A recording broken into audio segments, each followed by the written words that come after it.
BRS BJP అనైతిక బంధం బయటపడిందని, వారు ఎన్ని కుట్రలు పన్నినా కుతంత్రాలు తేటతెల్లం అయ్యాయని Congress party Adilabad assembly in charge Kandi Srinivasa Reddy తెలిపారు.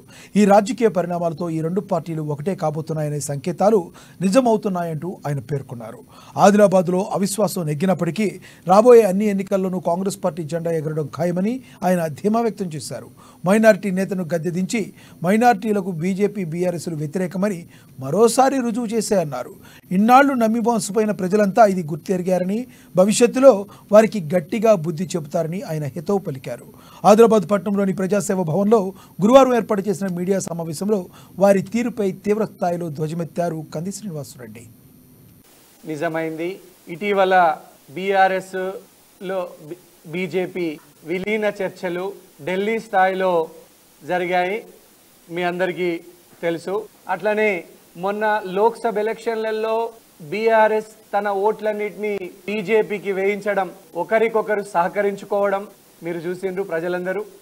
అలాగే ఇప్పుడు పట్టపగలు మిట్ట మధ్యాహ్నం బరి తెగించి బీఆర్ఎస్ బీజేపీ ఒక్కతాటికి వచ్చి ఒకటే పేపర్ మీద సంతకం చేసి ఆదిలాబాద్లో పెట్టినటువంటి అవిశ్వాస తీర్మానము, దీన్ని ఎన్నో విధాలుగా దీని వెనకాల జరిగినటువంటి కుట్రలు కుతంత్రాలు గజకర్ణ గోకర్ణ టక్కు టమార విద్యలన్నీ కూడా ప్రజలందరి ముందు ఉంచడం మా విధి, మా బాధ్యత.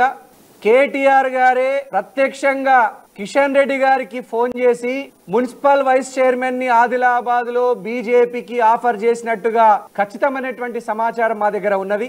ఈ ఎక్స్పెరిమెంట్ క్రమక్రమంగా బీజేపీలో బీఆర్ఎస్ విలీనానికి దారి తీస్తున్నది.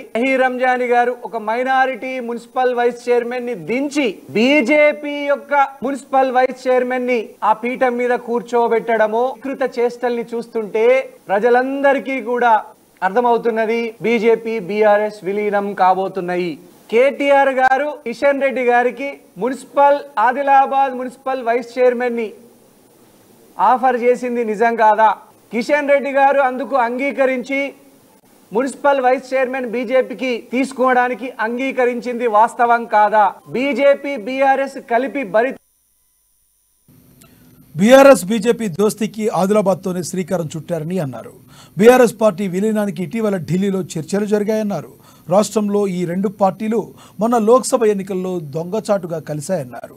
ఇప్పుడు పట్టపగలే బరి తెగిస్తున్నాయంటూ మండిపడ్డారు. BRS working president KTR BJP అధ్యక్షుడు కిషన్ రెడ్డితో మాట్లాడారన్నారు. అందుకే బీఆర్ఎస్కు బీజేపీ మద్దతునిచ్చిందని ఆరోపించారు ఆయన. రాష్ట్ర స్థాయిలో రెండు పార్టీల బహిరంగ పొత్తుకు జరగబోయే విలీనానికి ఆదిలాబాద్ నుండే నాంది పలకబోతున్నారన్నారు. అందులో భాగంగానే BJP MLA Payal Shankar BRS పెట్టిన అవిశ్వాసానికి హాజరయ్యారని తెలిపారు. ఈ రెండు పార్టీల అపవిత్ర పొత్తును ప్రజలు తిరస్కరిస్తారని ఆయన జోస్యం చెప్పారు.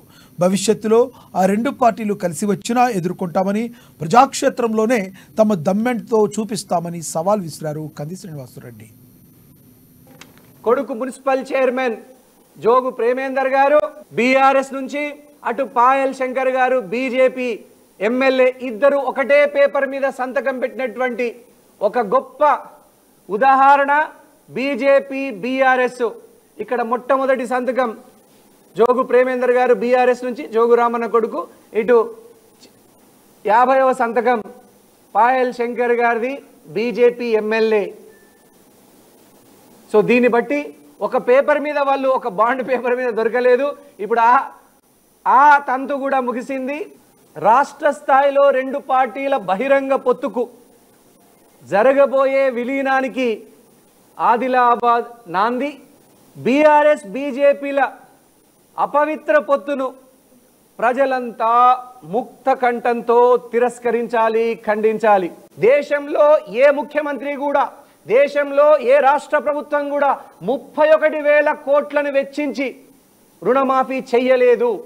దానికి తెలంగాణలో నాంది పలకడం మేము సగర్వంగా, మా ముఖ్యమంత్రి గారి విషయంలో మేము చాలా గర్వంగా చెప్పుకోగలుగుతా ఉన్నాం. కాంగ్రెస్ ప్రభుత్వం ప్రజల ప్రభుత్వం, రైతుల ప్రభుత్వం.